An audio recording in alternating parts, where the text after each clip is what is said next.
अब नहीं आऊंगा दोस्त, अब नहीं आऊंगा, बता देना।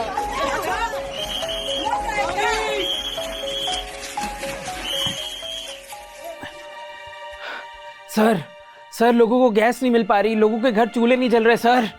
अच्छा चलो भाई तुम झाल मुड़ी खाओ, इसमें गैस वैस का झमेला नहीं है। भाई हमें अपना झाल मुड़ी खिलाओ, बढ़िया बनाओ। आप खाते हैं, दिमाग नहीं खाते बस। अरे सर झालमुड़ी बाद में खा लेना, मणिपुर दोबारा से जल रहा है, कुछ करिए सर, कुछ करिए। अरे अभी तो कह रहे थे गैस की किल्लत है, फिर आग कैसे लगी है? तुम मछली खाओ। बहुत स्वादिष्ट, आप भी खाइए। सर अब तो इकोनॉमी भी चौथे नंबर से छठे नंबर पर चली गई है sir. Indian economy 4th largest से गिरकर 6th लार्जेस्ट पर आ गई है। ओह माय गॉड, मैं पूछूंगा ऐसे कैसे हुआ? सर कुछ तो करना पड़ेगा सर, लोग सिर्फ आलोचना ही आलोचना कर रहे हैं हमारी। लोकतंत्र में आलोचना अनिवार्य है, वरना लोकतंत्र बर्बाद हो जाएगा जी।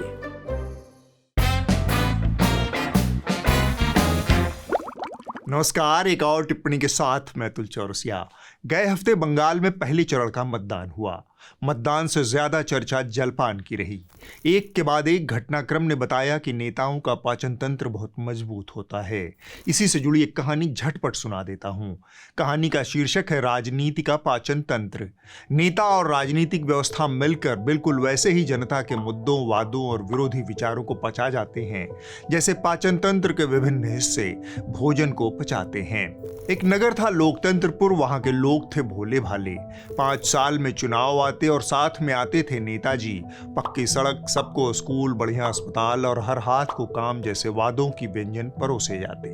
यह पहला चरण है, यानी भोजन ग्रहण रूपी चुनावी प्रचार। नेताजी जनता के वादों और समस्याओं को भोजन की तरह चबाते। वादे जितने स्वादिष्ट होते, जनता उतनी ही खुश होती। इस चरण में नेताजी जनता के मुंह तक पहुंचते हैं। फिर शुरू होती है पाचन क्रिया। चुनाव जीतते ही नेताजी का जादुई पाचन तंत्र सक्रिय हो जाता है। संसद विधानसभाओं के आमाशय में मुद्दों और वादों को बयानों और घोषणाओं के रसायन से गलाया जाता है। यहाँ से अधपचे वादे और मुद्दे छोटी आंत रूपी फाइलों और कमेटियों में पहुंच जाते हैं। वहाँ वादों से पोषण यानी स्वार्थ और फायदा चूस लिया जाता है और वादों को कमजोर कर दिया जाता है। फिर आती है बड़ी आंत यानी जांच कमेटियों की बारी। यहाँ बचे खुचे वादों को सुखाकर मल का रूप दे दिया जाता है। अंत में आता है अपशिष्ट यानी विष्ठा निष्कासन का समय, यानी अगला चुनाव। 5 साल बाद जनता पूछती है सड़क कहाँ है। नेताजी मुस्कुराकर एक नई फाइल, एक नए वादे की चाशनी में लपेट कर लहरा देते हैं। पुराना वाला वादा जो अब मल बन चुका था, उसे जनता की याददाश्त के कमोड से फ्लश कर बाहर कर दिया जाता। राजनीति का पाचन तंत्र इसी निरंतरता और कुशलता के साथ लगातार काम करता रहता है। भारत का आम नागरिक भले ही गैस की कमी से जूझ रहा हो, मगर नेताओं के चुनावी दस्तरख्वान में चटोरपंथी बेरोक टोक जारी है। भाई हमें अपना झाल मुड़ी खिलाओ। हाँ, अच्छे वाला कितने का होता है? 10-20। हाँ, जो भी है बना दो। हाँ, झाल मुड़ी खाएगा? खाएंगे, बिल्कुल खाएंगे। तो कितना 10 रुपए देना है? दुकान में आए सर। हाँ, 10 रुपए देना है। इधर मोदी जी ने झाल मुड़ी खाई, उधर दरबारी हुड़क चुल्लुओं ने टीआरपी के ठेले पर ब्रेकिंग न्यूज की चार्ट सजा दी। रेसिपी से लेकर इतिहास, मुरमुरे का माइग्रेशन, सरसों के तेल की केमिस्ट्री और व्यूज का पोस्टमार्टम, एक भी बकलोली छूटी नहीं। प्रधानमंत्री नरेंद्र मोदी ने झारग्राम में चुनाव प्रचार के दौरान एक मामूली सी दुकान से झालमुड़ी खरीदकर खा लिया। ये वीडियो सोशल मीडिया में लगातार तहलका मचा रहा है। इस वीडियो को अब तक 100 मिलियन यानी कि 10 करोड़ से ज्यादा बार देखा जा चुका है। झाल शब्द बांग्ला भाषा से आया है, जिसका मतलब होता है तीखा या मसालेदार, झाल। जबकि मुड़ी शब्द मुरमुरे से बना है, जो फुला हुआ चावल आप कह सकते हैं, भुना हुआ चावल। झाल मुड़ी असल में बिहार, उड़ीसा, झारखंड और बांग्लादेश में भी बहुत लोकप्रिय है। अपनी दुकान पर पीएम मोदी को देखकर दुकानदार को यकीन नहीं हुआ, वो संग रह गया, विश्वास नहीं हो पा रहा था उसे अपनी आंखों पर। 4 मई को नतीजे आएंगे तो बीजेपी की जीत का जश्न होगा। तब बंगाल में मिठाई भी बटेंगी और झालमुड़ी भी बांटी जाएगी। चित्रा त्रिपाठी तो अलग ही लार चुआने लगी। झालमुड़ी के दुकान पर जाकर कह रही हैं, ए निन दादा दाष्टा का आमो के झालमुड़ी खाबे। कितने का बनाते हैं? 10 का 20 का। प्रधानमंत्री जी ने 10 वाली झालमुड़ी खाई है, तो हमें भी 10 का बना दीजिए। इसके लिए क्या डालते हैं चटपटा? आलू, खीरा, प्याज, टमाटर रहेगा। अच्छा, और मसाले में क्या क्या पड़ता है? मसाला में जीरा गुड़ा रहेगा, धनिया रहेगा, मिर्चा रहेगा। फिलहाल हमारी झालमुड़ी तैयार हो गई है।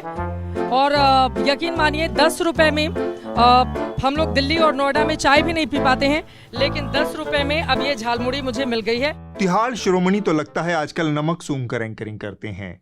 इनका कहना है कि झालमुड़ी बंगाल में ममता बनर्जी के विरोध का प्रतीक बन गई है।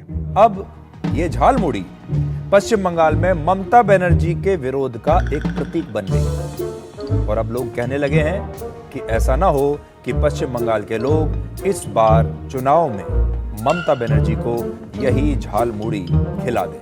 यह बकलोली सुनकर कार्ल मार्क्स भी आज अगर जिंदा होते तो दास कैपिटल छोड़कर दास झालमुड़ी लिख डालते। जब मूरी में सरसों का तेल डाला हुआ स्नैक विरोध का प्रतीक बन सकता है तो भला ऐसी चटपटी क्रांति करने में किसे ऐतराज होगा। पाव भर विरोध पर क्रांति का मसाला छिड़का और बस कागज के ठोंगे में परोस दिया। खैर, जो झालमुड़ी मोदी और गोदी के लिए सियासी चटखारा बन गई है, वही झालमुड़ी उस दुकानदार के लिए मजबूरी का फीका निवाला है। न स्वाद न शौक, बस पेट भरने के लिए चबाए जा रहे हैं। अगर हमारा कोई नौकरी चाकरी रहता तो हमें झालमुड़ी बनाते नहीं ना, नौकरी ड्यूटी करते हैं। अगर हमारा कोई नौकरी चाकरी रहता तो हमें झालमुड़ी बनाते नहीं ना। सियासत का असली कड़वा स्वाद यही है। जनता को रूखी सूखी रोटी भी नसीब नहीं और नेताओं की थाली में प्रोटीन से लबालब व्यंजन भरा हुआ है। राम भक्त पार्टी के नेता अनुराग ठाकुर को ही देख लीजिए, गले में भगवा गमछा, माथे पर तिलक पोतकर मंगल के दिन मछली चापे जा रहे हैं।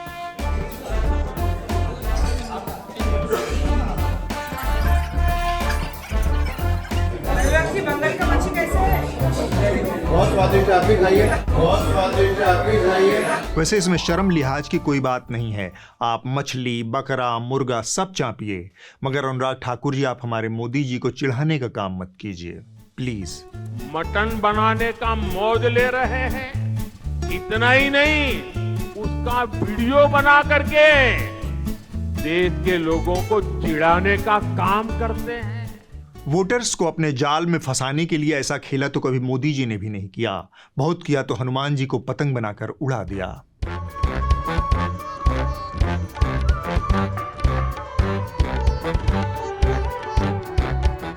हिंदुओं के नए नवेले हृदय सम्राट हिमंता बिस्व शर्मा का पाचन तंत्र इन दोनों से कई गुना ज्यादा ताकतवर है। इनको देख सुनकर कायम चूरन वालों ने तय कर लिया है कि उनके अगले ब्रांड एम्बेसडर शर्मा जी ही होंगे। शर्मा जी का चैलेंज खुला है कि ममता बनर्जी से 1 किलो ज्यादा मांस मछली वो चाप सकते हैं। मैं दीदी को बोलता हूँ, दीदी आप एक दिन मेरा घर में आ जाइए, नहीं तो मैं आपका घर में जाऊंगा। टेबल में बैठ के दोनों मांस खाने का कंपटीशन करूंगा। आप भी खाए जाओ, रो इलिस आप भी खाते जाओ, मैं भी खाते जाऊंगा। लास्ट में मैं आपसे 1 केजी ज्यादा ही मांस खा जाऊंगा, 1 केजी ज्यादा ही मांस खा जाऊंगा, 1 केजी ज्यादा ही मांस खा जाऊंगा। इधर जब भाजपा के नेता झालमुड़ी से लेकर मांस भक्षण के कंपटीशन में मुब्तिला हैं, सियासी बोटियां नोची जा रही हैं, तब दूसरी तरफ योगी जी ने एक दार्शनिक सवाल दाग दिया है। क्या गाय का मांस खाने वाले सुअर का दूध पीते हैं? क्या जो लोग गाय को खाते हैं क्या वे सुअर का दूध पीते हैं क्या? जहां तक हमारी जानकारी है, दुनिया में गाय, भैंस, बकरी, ऊंटनी, यहां तक कि गधी का दूध भी लोग पी लेते हैं, लेकिन सुअर का दूध अभी तक न तो अमूल ने इसे लॉन्च किया है, न किसी स्टार्टअप ने इसे पिच किया है।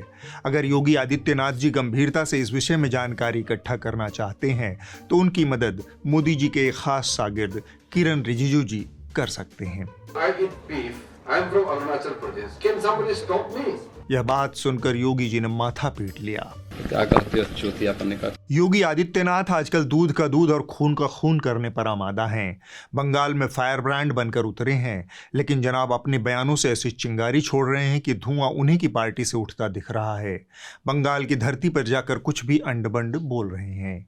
हाल ही में बुलडोजर बाबा ने फरमा दिया कि तुम मुझे खून दो, मैं तुम्हें आज़ादी दूंगा। यह नारा स्वामी विवेकानंद ने दिया था। स्वामी विवेकानंद ने कहा था, तुम मुझे खून दो, मैं तुम्हें आजादी दूंगा। वैसे स्वामी विवेकानंद ने एक और बात कही थी। उन्होंने कहा था, दुनिया आपकी सलाह से नहीं बदलेगी, वह आपके उदाहरण से बदलेगी, और इस बात पर आपको अमल करना है। मीडिया जनहित की बात करे, सत्ता से सवाल पूछे, आपके सवाल उठाए। इसके लिए ज़रूरी है कि यह सरकार और कॉरपोरेशन के पैसे के दबाव से मुक्त रहे। इसके लिए एक छोटा सा उदाहरण आपको बनना होगा। न्यूज़ लॉन्ड्री को सब्सक्राइब कीजिए। स्वस्थ लोकतंत्र में स्वस्थ पत्रकारिता को ताकतवर बनाइए। विज्ञापन मुक्त पत्रकारिता को मजबूत कीजिए। यह QR कोड जो लगातार मेरे बगल में दिख रहा है, इसे स्कैन कीजिए। आपके उदाहरण से दुनिया और पत्रकारिता दोनों बदलेगी। अब हम आगे बढ़ते हैं। प्रवासी मजदूरों की जो देश में दुर्दशा है, उसके लिए आप ये 2 वीडियोस देख सकते हैं। पुलिस और RPF ने लाठीचार्ज कर दिया। सोशल मीडिया पर वायरल वीडियो इस पूरे घटनाक्रम की गवाही देते हैं, जिनमें लोग लोहे की जालियों के ऊपर से कूदते नजर आते हैं। कोई अपनी जान बचाने की कोशिश कर रहा है, कोई अपने सामान को संभाल रहा है, तो कोई अपने बच्चों को लेकर भाग रहा है। ये दृश्य सिर्फ एक घृण का नहीं, बल्कि उस डर और बेबसी का है जिसमें एक आम यात्री खुद को फंसा हुआ पाता है। If you're from Surat and a voter headed to Bengal, the BJP has a special train waiting for you, complete with a political escort to ensure you reach the booth to take on the TMC. ये दोनों ही video सूरत के railway station के हैं। दोनों में ही प्रवासी मजदूर हैं। बस फर्क इतना है कि एक तरफ वो मजदूर हैं जो गैस की कमी के कारण यूपी बिहार लौटने पर मजबूर हैं, और दूसरी ओर वो प्रवासी हैं जिन्हें स्पेशल ट्रेन से चुनावी राज्य बंगाल भेजा जा रहा है।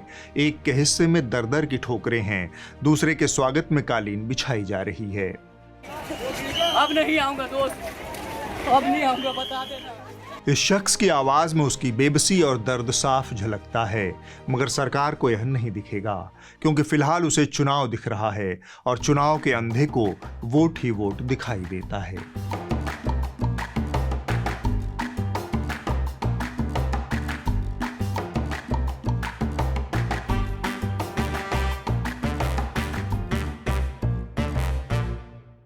देश के गृहमंत्री और प्रधानमंत्री मिलकर बंगाल का चुनाव लड़ रहे हैं। गृहमंत्री तो 15 दिन के लिए बंगाल में डेरा डालकर बैठ गए हैं। मणिपुर के लोग उनका चेहरा देखने को तरस रहे हैं। 3 साल से जारी हिंसा का एक नया चक्र वहां पर शुरू हो गया है। 260 से ज्यादा लोगों की मौत हो चुकी है। 50,000 से ज्यादा लोग बेघर हो चुके हैं। 7 अप्रैल को एक घर में हुए धमाके में 2 बच्चों की मौत के बाद मणिपुर में फिर से तनाव बढ़ गया है। लोग पूछ रहे हैं, आखिर मोदी जी और शाह जी कब तक चुनाव लड़ते रहेंगे? Why are you staying silent about Manipur? We are suffering for 3 years. देश के एक हिस्से में सिविल वार जैसे हालात हैं, मगर दरबारी मीडिया न तो सरकार से सवाल पूछ रहा है, न मणिपुर के हालात दिखा रहा है। वह बस झालमुड़ी का झुंझुना बजा रहा है। झालमुड़ी झालमुड़ी झालमुड़ी झालमुड़ी झालमुड़ी झालमुड़ी झालमुड़ी झालमुड़ी। इस दौर में राजनीति भाषणों से कम विजुअल्स से ज्यादा चलती है, जहां आंकड़े नहीं एंगल मायने रखते हैं। विश्वगुरु के झाड़ पर चढ़े लोगों को जमीनी हकीकत दिखाई नहीं दे रही। हाल ही में भारत के खाते में एक और कामयाबी जुड़ी है। मोदी जी के नेतृत्व में भारत की अर्थव्यवस्था चौथे पायदान से फिसलकर 6ठे नंबर पर पहुंच गई है। उम्मीद की जा रही थी कि तेजी से बढ़ती अर्थव्यवस्था के दम पर भारत जल्द ही जर्मनी और जापान को भी पीछे छोड़ देगा और टॉप 3 में पहुंच जाएगा, लेकिन हालात ने अचानक करवट ली और अब भारत 6वें स्थान पर पहुंच गया। इस ऐतिहासिक उपलब्धि पर आपको गोदी मीडिया में कोई बहस नहीं दिखेगी। न प्राइम टाइम, न एक्सपर्ट, न देश जानना चाहता है वाला जोश। साल भर पहले जब देश चौथे पायदान पर पहुंचा था, तब आप सब ने देखा था दरबारी मीडिया ने कैसे सोहरगान किया था। कहते हैं कि कोशिश करने वालों की हार नहीं होती। ये कहावत भारत की अर्थव्यवस्था पर एकदम सटीक बैठती है। भारत दुनिया की चौथी सबसे बड़ी अर्थव्यवस्था बन गया है। हाल ही में भारत जापान को पीछे छोड़कर अमेरिका, चीन और जर्मनी के बाद दुनिया की चौथी सबसे बड़ी अर्थव्यवस्था बन गया है, जो हर भारतीय के लिए एक बहुत बड़ी उपलब्धि है। इसीलिए दरअसल कहा जा रहा है कि जो मोदी सरकार की नीतियां हैं, उनका डंका पूरी दुनिया में बज रहा है। सिर्फ नीति आयोग नहीं बल्कि IMF समेत दुनिया की कई बड़ी आर्थिक संस्थाएं मान रही हैं कि मोदी के तीसरे कार्यकाल के अंदर ही मोदी की गारंटी तीसरे कार्यकाल में तीसरी सबसे बड़ी अर्थव्यवस्था बनने की पूरी हो जाएगी 2028 तक। और अब 6ठे स्थान पर पहुंचने की खबर सिरे से नदारद है। आप बस झालमुड़ी को प्रसाद समझकर ग्रहण कीजिए।